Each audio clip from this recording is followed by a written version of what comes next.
நீங்கள் கூட்டணி கட்சி தலைவர்களுடைய படம் பூரா இருந்தது அதிமுக மாநாட்டில். யார் படம் இல்லை? எடப்பாடி படமே இல்லை. ஆனால் அதுக்கு அவங்க தரப்பில் வந்து கட் அவுட்டே தனியாக வச்சுருக்காங்க. அதை ஊடகங்கள் காட்ட மாட்டுறாங்க. நீங்கள் வந்து ஆர்ச்சை மட்டும் காமிக்கிறீங்க, கட் அவுட் இருக்குல்ல இபிஎஸ்க்கு அப்படின்னு கேட்குறாங்க. இல்லை, ஊடகங்கள் காண்பிப்பாமல் போகிறது ரெண்டாவது விஷயம். எங்கே வைக்கணும் அதை? எல்லாரும் ஃபோட்டோ ஒரு இடத்துல வச்சு அதுதானே முறை. ஓகே, கொண்டு இப்போ மாநாடு பின்னாடி கட் அவுட் வச்சா யாருக்கு தெரியும்?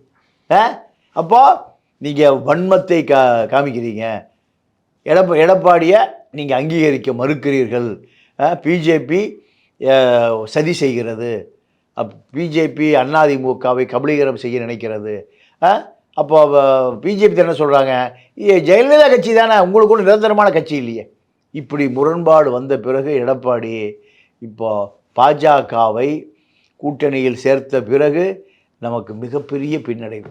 இந்த பின்னடைவை எப்படி சரி செய்வது? விஜயை தனியாக கூப்பிட்டா விஜய் வரமாட்டேங்கிறார்.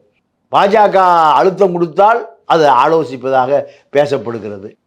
இந்த சூழலில் எடப்பாடியை போய் எப்படி எதிர்கொள்ள போகிறார் பாஜகவை என்பது தான் நீங்கள் ஒரு மிகப்பெரிய கேள்வி, அனைவரிடையும் கேட்கப்படுகிற கேள்வி.